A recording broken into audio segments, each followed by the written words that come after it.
ආයුබෝවන්. ඉතින් අද කතාව ජීවිතය මනින්න එක ක්‍රමයක් ගැන. අපි ගොඩක් වෙලාවට මේ ජීවිතේ තේරුම් ගන්න උත්සාහ කරන්නේ නැහැ සහ ඒ වෙනුවෙන් කාලයක්ම කරන්නේ නැහැ. මොකද ඒකට හේතුව අපි ඇත්තටම ඒක උත්සාහ කරන්නත් අමාරුයි. මොකද අපි ඉන්නේ හැමතිස්සම ජීවිතේ හරිය මැද. ඇත්තටම ගත්තට පස්සේ අපි හැමෝම ගොඩක් කාර්ය බහුලයි ජීවිතේ ගැට ගන්න. රස්සාවල්, පවුල, යාළුවෝ, විනෝදාංශ සියලු දේවල් මැද ලොකු පටලැවිල්ලක තමයි අපි ජීවත් වෙන්නේ. එතකොට මේ ලොකු චිත්‍ර දිහා මේ පටලැවිල්ල දිහා බැලුවට පස්සේ මේක ලියා ගන්න, මේක පොඩ්ඩක් තේරුම් ගන්න ටිකක් අමාරුයි. ඉතින් ඒකට එක ක්‍රමයක් තමයි ජීවිතේ සති වලින් මැනීම. අපි බලමු කොහොමද මේක කරන්නේ කියලා. අපි මහා මොහොතේ මැද පේන හිටියොත් අපි බලන්නේ කොහොම හරි මේ වතුරෙන් යටට යන්නේ නැතුව ගිලෙන්නේ නැතුව ඉන්න. අපි බලන්නේ කොයිලාකවත් සාගරයේ ගැඹුර හොයන්න. ඒ වගේ තමයි අපේ ජීවිතයත්. අපි හැමතිස්සෙම ඉන්නේ ඒක මැද. අපි බලන්නේ ඒකේ ගැඹුර, ඒකේ අර්ථය, ඒකේ තේරුම මොකද්ද කියලා අපි හොයන්න යන්නේ නැහැ. ඒ වගේම අපේ ජීවිතේ අපේ කාලය කොච්චර අපිට වටිනවද කියන එකවත් අපි ඇත්තටම කල්පනා කරන්න යන්නේ නැහැ. අපි හිතමු මෙහෙම. ඇත්තටම අද කතාව ජීවිතය ගැන. අපේ ජීවිතේ කොච්චර කාලයක් අපිට හම්බ වෙනවද සහ ඒ කාලේ කොච්චර වටිනවද කියන එක කෙනෙක් අවුරුදු 100ක් ජීවත් වුණොත් ඒක සාමාන්‍ය අතාතේ නෙමෙයි. සාමාන්‍යයෙන් ඇමරිකාව ගත්තොත් අවුරුදු 79 ඔය කාලේ, ජපානයේ 84යි, ජර්මනියේ 81ක් වගේ. හැබැයි කෙනෙකුට අපි හිතුවොත් අවුරුදු 100ක් ලොකු වාසනාවක් අවුරුදු 100ක් ඉන්න පුළුවන් කියලා කෙනෙකුට හම්බෙන්නේ සති 5200යි. ඉතින් ඒ සති 5200න් සති 1000ක්ම ගෙවල යන්නේ තමන්ගේ තවන කාලය අවුරුදු 20ක් වෙනකන්. ඒ කියන්නේ හරි ලස්සන කාලයක්, හරි සුන්දර කාලයක්. හැබැයි තමන් ගැන තේරෙන ගානේ යනවා. එතකොට අපි සති 1000ක්ම ගෙවල යන්නේ අනිත් කෙනා කියන විදිහට.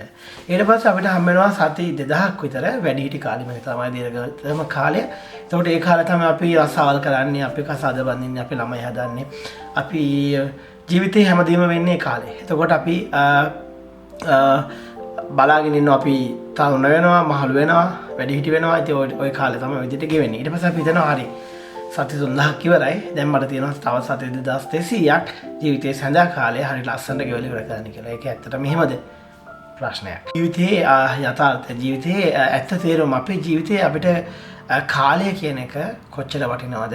අපේ වටින කාලය ඇත්තටම හරි විදියට හරි කෙනා වෙනුවෙන්, අපේ ආදරණීය හැඟීම්, ආදරණීය සොඳුරුතම මිනිස්සු වෙනුවෙන් වැය කරනවද? අපි කොච්චර ඒ කාලේ ඒ මොහොතවල් අපි නැති කරගන්න වැද්ද? අපි හරි විදියට අපේ මේ වටින කාලය යොමු කරනවද කියන එක හිතන්න. මේ වීඩියෝ එක බලන කෙනෙක් අවුරුදු 25ක් කියලා සමහරට ඔබ ඉගෙන ගන්න ඇති, ඔබ උපාධියක් කරන්න පුළුවන්, ඔබ රැකියාවක් කරන්න පුළුවන්, සමහරට ඔබ මුකුත්ම නොකර ඉන්න වෙන්න පුළුවන්. එහෙම නැත්නම් ඔබ ට්‍රැවල් කරන වෙන්න පුළුවන්. මොකක් හරි ජීවිතේ ඔබේ යම් කාලයක ඔබ ඉන්නේ ජීවිතේ හොඳම කාලේ. ඉතින් ගත්තොත් එහෙම අපි මේ අවුරුදු සති 1000 ගත්තට පස්සේ ඒ සති 10 අපි අනිත් කෙනා කියන දේවල් කරාට අපි ඒ කාලේ අපිට ඒක ඕනි. මොකද අපි සමාජයට වැඩදායි නැනවත් හොඳ පොරොසෙක් විදිහට හැදෙන්න නම් අපිට ඒ අවශ්‍ය වෙනවා ඒ උපදෙස් සහ ඒ මඟ පෙන්වීම. ඉතින් මේ සති 2000 තුළ අපි කොච්චර දේවල් කරනවද? අපි කසාද බඳිනවා, අපි දික් කසාද වෙනවා, අපි අපේ ළමයි හදනවා, තරහ වෙනවා, යාළු වෙනවා, අලුත් යාළුවෝ ජීවිතේට එනවා, ප්‍රශ්න එනවා, ප්‍රශ්න විසඳනවා, බැංකු ලෝන් ගන්නවා, ගෙවනවා, ගෙවා ගන්න බැරි වෙනවා. කොච්චර දේවල් ජීවිතේ කොච්චර හැලහැප්පෙන් ගොඩක් අපි මේ සති 2000 තුළ කරනවද? ඉතින් මේ කාලගෝට්ටිය ඇස්සේ අර කලින් කිව්වා වගේ අපි මහා මොහොතේ මැද කකුල් ගහ යටට යන්නේ නැතුව පියා ඉන්න හිතුවට අපි මේකේ ගැඹුර දන්නේ නැහැ.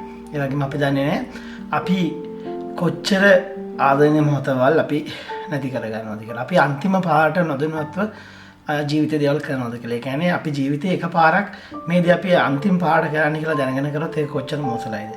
ඒක කොච්චර භයානක සිතුවිල්ලක්ද? හැබැයි ඒ විදිහට අපි කොච්චර දේවල් කරනවද? හිතමු කෙනෙක් තමන්ගේ දෙමව්පියන් බලන්න පුළුවන් අවුරුද්දට එකපාරයි කියලා. ඒකත් සති 2-3යි කියලා. එහෙම බැලුවොත් මේ මොහොත වෙද්දී ඔබ ඔබේ දෙමව්පියන්ව බලන ප්‍රමාණය 90%කින් ජීවිතේ ගෙවල ඉවරයි. අනිත් කාරණේ තමයි අපිට මේ කිව්ව විදිහට සති 5200ක් හරි සති 4000ක් හරි 3000ක් හරි මේ ප්ලෑන් කරන විදිහට අපිට හම්බ වෙනවද? නෑ. කී දෙනෙක් වාහන අතුරලා පාර මෑනවද? ගිලිලා මෑනවද? ඉතින් ඒ වගේ අපි දන්නේ අපි කවද කොයිලාවේ කොහොම යයිද කියලා. ඉතින් ඒක නිසා අපිට හම්බෙන කාලේ අපේ උපරිම ප්‍රයෝජනයට ගන්න ඕන. ඉතින් ඔබට හිතන කාලෙකින් මම අහවල එක්ක කතා කරේ නෑ. ඔහුට සමාව ගන්න ඕන. එහෙම නැත්නම් ඔහුත් එක්ක යාළු වෙන්න ඕන. එහෙම නැත්නම් මම කර හිටපු පාන හොබි එකට ආපහු ගන්න ඕනේ. මං කරපු රස්සාව ආපහු කරන්න ඕනේ. අවුරුදු 10කට කලින් මං ගියපු මොකක් හරි චාරිකාවක් ආපහු මට යන්න ඕනේ. ඉතින් මේ දේවල් අපි හෙටට අතපස කරන එක එච්චර හොඳ දෙයක් නෙමෙයි. මේ මොහොත විඳීම තමයි මේ ජීවිතේ හොඳම ෆිලොසොෆි එක. ඉතින් මට මේ වීඩියෝ එකෙන් ඔයගොල්ලන්ට කියන්න ඕනේ බය කිරීමක් නෙමෙයි. අපිට සති කීයක්ද තියෙන්නේ. අපි සමහර දේවල් ජීවිතයේ අන්තිම පාරට කරන දේවල් අපි නොදැන කී පාරක් කරලා ඇද්ද? කී දෙනෙක් අන්තිම පාරට හම්බ වෙලා ඇද්ද? තව පාරක් හම්බ වෙයිද? අපි දන්නේ නැහැ. ඒක නිසා මේ හම්බෙච්ච ජීවිතය මේ කාලය කියලා නිම කරන්න බැරි මහා වටිනා කාලයක් අපිට හම්බෙලා තියෙන. එකෙන් උපරිම ප්‍රයෝජනය ගන්න කියලා තමයි මට ඔයගොල්ලන්ට කියන්න තියෙන හම්බෙම අලුත් වීඩියෝ එකකින් මම ප්‍රතික්‍රියා